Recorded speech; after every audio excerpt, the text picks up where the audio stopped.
הניסים ועל הברכן ועל הגבורות ועל התשועות ועל הנפלאות, על הניסים ועל הברכן ועל הגבורות ועל התשועות ועל הנפלאות שעשית לאבותינו בימים ההם בזמן הזה, בזמן הזה שעשית לאבותינו בימים ההם בזמן הזה. Welcome to Jewish Life, a program presented in cooperation with the Jewish Community Relations Council of New York. I'm your host, Stuart Ain. Every week, we present programs of particular interest to the Jewish community, and today we're welcoming back Mordechai Kedar. He's an expert in Arab affairs. He's a lecturer at Bar-Ilan University, and he's been on the program many times before. I'd like to welcome you back, and welcome. Scott, it is my honor and my pleasure to be here. Thank you. I'd like to talk about what's going on with Iran. The Iranians have sworn to destroy Israel, and they have been developing a nuclear weapon, despite the fact that they signed an agreement back in 2015 with the United States and many European countries that they were not going to do it. They were going to hold all of their development of the weapons for a number of years. But then we found out that that's really not the case. What's going on with Iran? First of all, the Iranians are compulsive liars. They lie to the world for 43 years about their nuclear program. Israel proved it time and again, especially when Israel exposed to the eyes of the whole world the archive of the Iranian military nuclear program, because exactly during the days which they were claiming that they have no such a program, and even issued a fatwa, a psak halacha, a religious verdict against developing nuclear weapons, they were developing nuclear weapons with the other hand. Okay? So this is actually what the Iranians, and nobody in the world can believe that what they say and write has anything to do with the truth. This is one thing. Second thing, as a result, the only way how to make sure that Iran does not put its hand on a military or a nuclear bomb is by a credible threat. What do I mean by credible threat? A letter should be written and signed by the presidents of the United States and France, by the Prime Minister of Britain, and many and more influential people in the world, saying to the Iranians as follows: "Dear Iranians, your game is over and your time is over. We don't believe even one word which you say, and therefore you have exactly 1 week to dismantle all your nuclear program in this Right. and this site. If you fail to do this within a week, we are going to flatten you with the earth. We will not leave a rock on a rock in Iran. Read our lips, we mean business. Don't call us and we will not call you.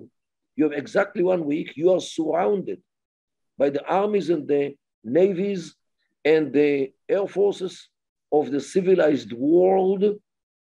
And within exactly 1 week, we are devastating you if you don't comply to this demand. Don't call us." And we are already warming the engines. Stuart, the Iranians are not suicidal. The Iranian regime wants to live, wants to survive. The more they believe that this threat is real, the less are the chances that you have to use it, because they will comply. Means, so far, the world was not serious by threatening the Iranians. Only a credible threat works on them. And I can prove it to you with no problem. At least in 3 instances during history, they had sensed a credible threat and they acted or did not act according to what they thought it might be wrong. I can give you the examples. If you remember, they captured some 50 American diplomats right after the revolution, and they kept them for 444 days, means like a year and a half.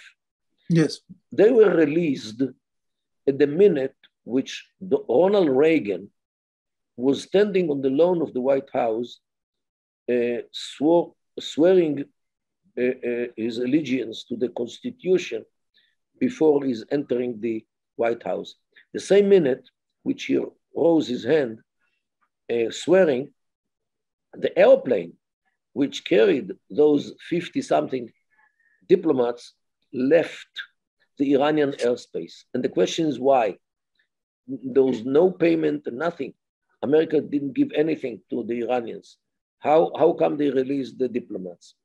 The reason is that during the elections campaign, Reagan said time and again that the first thing which he's going to do after he steps into the White House is to take care of the Iranians. He never mentioned what it means to take care of them, but they understood that being taken care of does not mean catering for them lunch or supper. Okay? So they released the boys before he takes care of them. Okay? This is what I mean by credible threat. This is one thing. Second thing, if you remember, in 1988, towards the end of the war between Iran and Iraq, the United States, by mistake, knocked down an airliner with some 300 Iranian passengers, by mistake, above the Gulf. Of course, immediately the United States apologized and offered to pay compensations and all the thing. But Khomeini did not understand it this way. He thought that America is joining Iraq in its war against Iran. So he took a white flag and he showed all the world that he actually surrendered, because he might survive in front of Iraq, but he cannot survive in front of America. It is by mistake, because it was by mistake that what happened there. But he understood it as a threat. The third instance was in 2003. Iran froze the military nuclear program for 3 years between 2003 and 2006, because the Americans were talking about after they finish with Iraq, they will go on Iran. So for 3 years, they halted the nuclear military program because they thought that they are the next target after Iraq. However, after 2006, they understood that America becomes a paper tiger, because America had all the evidence that the insurgency in Iraq was at least partially inflamed and sponsored and supported by Iran, and America did nothing against Iran. So America is not dangerous anymore. So we, Iranians, can continue with the nuclear program. And these 3 instances actually show that the only way how to convince the Iranian regime is by a credible threat. And that's why I think that this is the only thing which can stop them. However, when we talk about Iran, what happens during the last month, and unfortunately, the world media does not cover it. What is happening is a whole insurgency or revolution of the non-Persian peoples in Iran. And as you know, Iran is not one nation. The Persians who actually run the state are a minority. And the rest of the population are many ethnicities, like Arabs in Ahwaz, Baluch, Turkmens, Kurds, Azeris, Luris, Kashkais, and many others. And now they are all sensing the weakness of the state and the regime. And many of them today want independence. And Iran, in my humble view, will go through a process which will divide Iran to ethnic states, just like what happened with the Soviet Union, which fell apart to 15 states: Kazakhstan, Uzbekistan, Tajikistan, Turkmenistan, Azerbaijan, Ukraine. Okay, these countries. The same thing would happen with Yugoslavia, which today you have the Serbia and Croatia and Montenegro and Slovenia. Yes, the same thing. And Czechoslovakia as well was divided in a civilized way to two states, the Czech Republic and the Slovak Republic. The same exactly thing will happen with Iran. The only question is when it will happen and how many people will sacrifice their souls on the altar of liberty and independence by the non-Persian peoples or nations which live in Iran.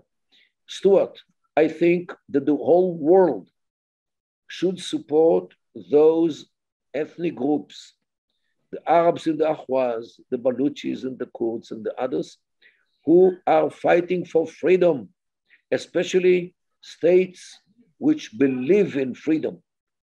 They should support. I support them personally, wholeheartedly, in the media, and because this is what I can do. I want to believe that other countries will help those rebels in a more realistic way by weapons, ammunition, money, communications, and whatever is needed in order to dismantle Iran and in order to establish free ethnic states. I'm talking about around 5 of them, 5 or 6 ethnic states from under the ruins of the artificial state named Iran. Let me ask you this.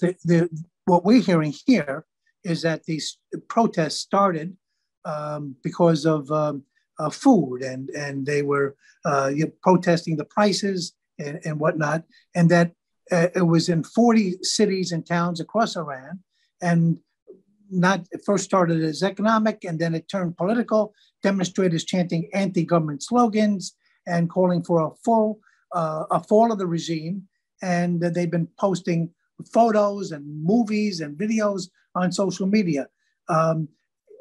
So amidst these demonstrators are these various groups that you're speaking about? Definitely. The Persians, means the Persian ethnic group, they, even if they want to change the regime, many of them want to continue to rule over the other ethnic groups. They don't want to release the group. They want to change the regime, but not to dismantle the country. In the Soviet Union, what happened is both. The communist regime collapsed and the state was divided. There are two different things.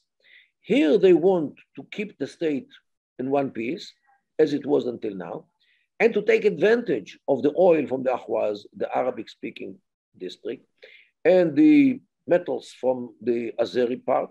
Okay, the Persians, many of them definitely want to change the regime, but they want to keep the country one piece. While the minorities, they don't care about the regime so much as they care about their freedom. They want separate states and let the Persians remain with the regime. What about the nuclear quest for a nuclear weapon? The Persians want that? No. The Persians might continue with the nuclear program, no doubt. And I don't believe that they will give up on it. because a state which gives up on nuclear weapons finds itself like Libya after or Ukraine. Or Ukraine. Or Ukraine. Ukraine, exactly. Sure. So no country with some brains will give up on achievements in the nuclear arena. Yet it could be convinced, means by credible threat, to give up on it. Well, okay, supposing this does happen and we see a breakup and we see the Persians, but would they foment unrest in other countries as the regime is doing right now, trying to supply weapons and advanced weapons in Lebanon and fomenting unrest throughout the whole region? Look, this is how the Iranians succeeded to build an whole empire, by sending money and militiamen, ammunition, money, and support to Shia militias in Iraq, in Syria, in Lebanon. Lebanon Hezbollah is already 41 years supported by Iran, in Yemen and in Gaza as well. And Iran today has an empire, even without the nuclear weapons. Before they have nuclear weapons, they definitely succeeded to build a whole military coalition, which is built on militias, missiles, and many other things. Israel has another coalition with the Emirates, with Bahrain, maybe with Saudi Arabia behind the scenes, Jordan, Egypt, all the countries which see themselves as potential targets for the Iranians in order to stop the Iranian regime. However, Israel will not bomb in Iran because of the distance without the support of the United States of America. And we are not at all sure that the Biden administration will allow Israel to attack Iran. No, it doesn't need the United States militarily. It just needs its approval. Israel can do it by itself. Yes, but don't forget that the airplanes which Israel will use to such a mission are American airplanes. And these airplanes need maintenance. And without American support of spare parts to these airplanes, Israel will be paralyzed. So the consent is one thing which is very important. Yet we do need spare parts, if not also bombs like GBU 28, 39. These are the bunker busting. The bunker busters. Those which Israel will need in order to really take care of Iran. But Iran, in the meantime, has been fomenting all kinds of unrest.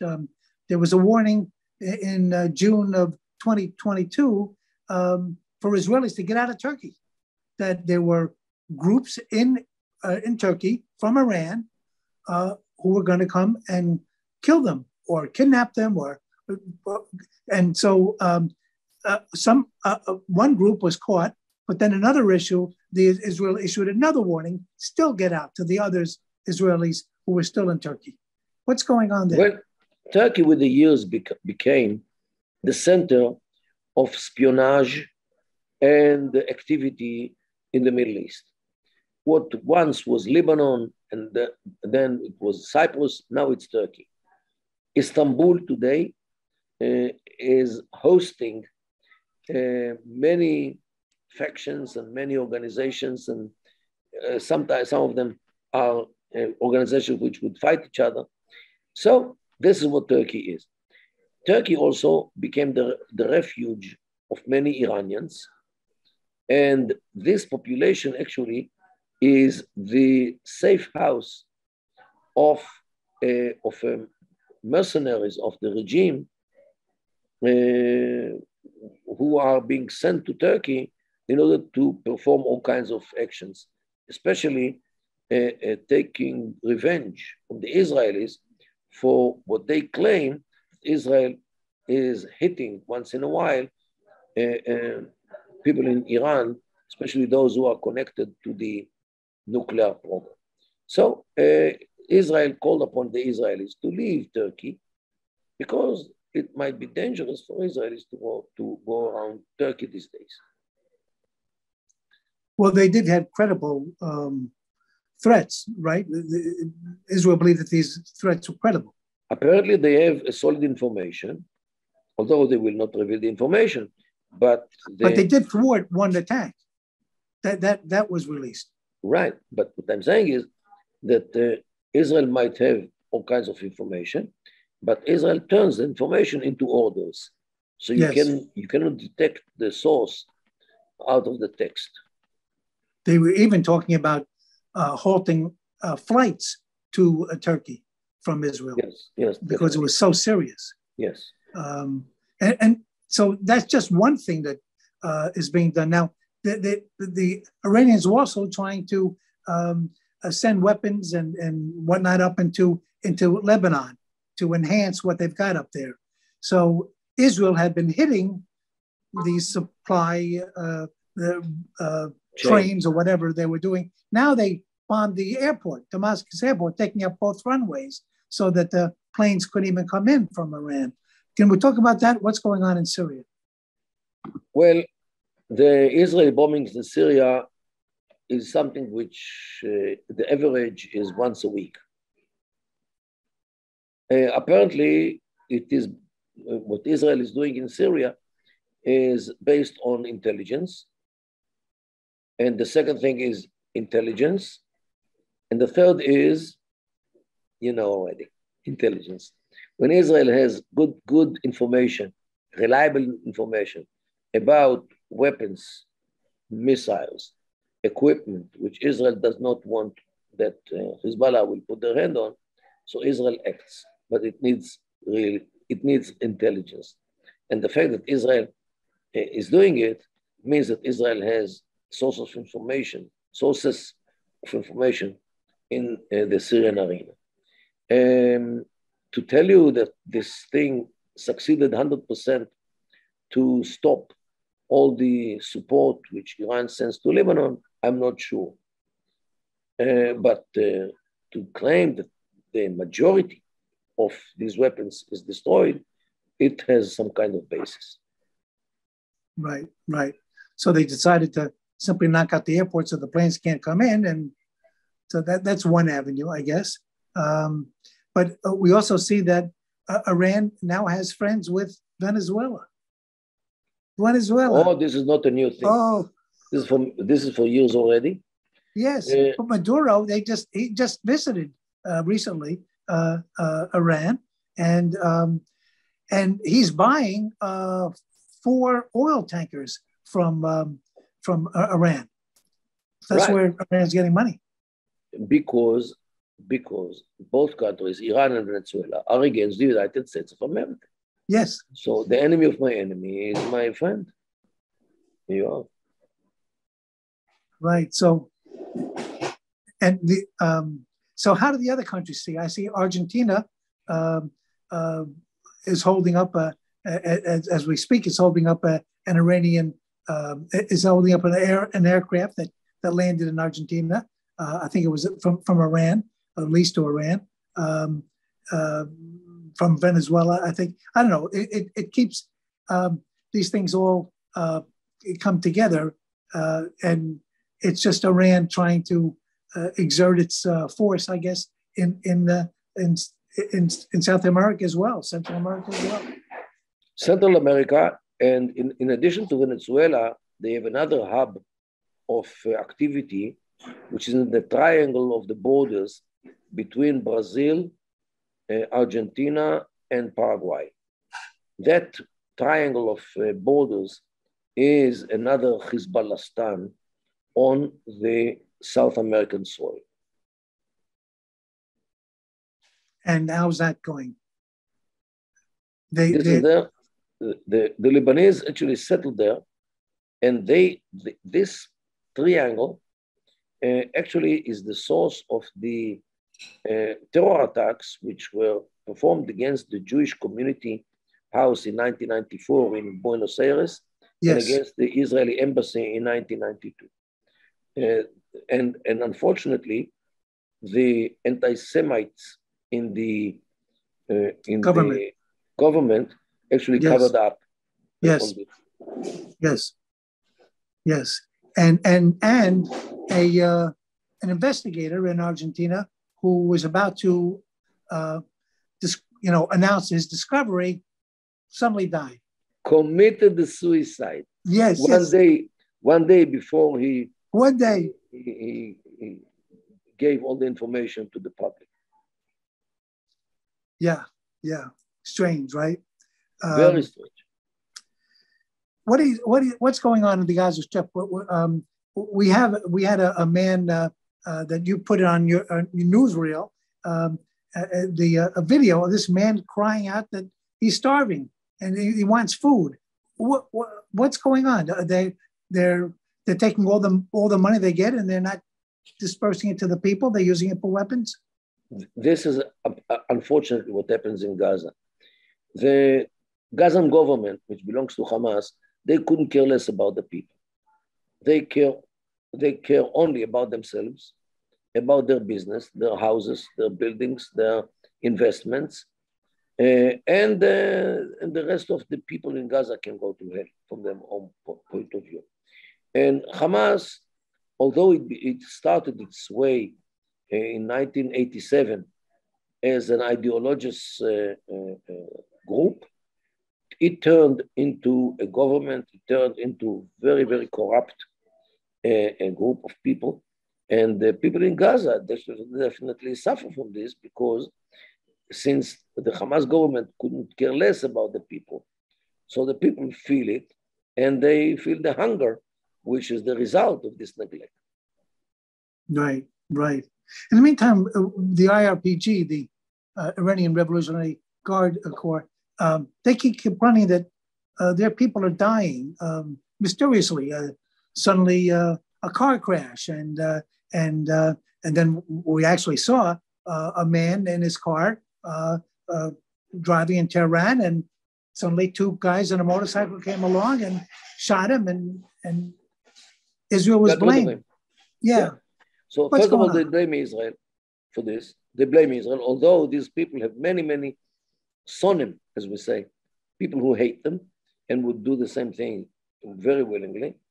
And this is why Israel called upon the Israelis in Turkey to leave Turkey as soon as possible, because of the Iranian regime might take revenge from the Israelis in Turkey because they can. Israel had, for 1 year, a coalition government, left and right. And of course, that really is doomed to failure, I guess. But it lasted a whole year. And if you talk to those who are involved, they said it was great. We did a lot. And the minute we have left, can you tell me, did it accomplish a lot? And was it a good thing? Not at all.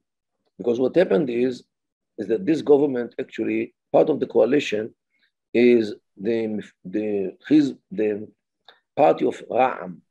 Ra'am is the Muslim, it's not the Arabs, the Muslim Brotherhood. Yes. And according to the Muslim Brotherhood ideology, Israel has no right to exist as a Jewish, even if a democratic state. They sit in the Knesset in order to undermine the country from within. Unfortunately, the Supreme Court allowed them to enter the Knesset. But they are acting in the Knesset day and night against the state. So I believe that those who care about the state, like Lieberman, like Bennett, like Lapid, would not sit with them even 1 minute in the coalition. We've been speaking with Mordechai Kedar. He's a lecturer at Bar-Ilan University and an expert in Arab affairs and Israel affairs. Thanks so much. Great to talk to you again. Thank you. Pleasure. See you again. Thank you. Thank you. My name is Stuart Ain, and this has been Jewish Life. Have a good week.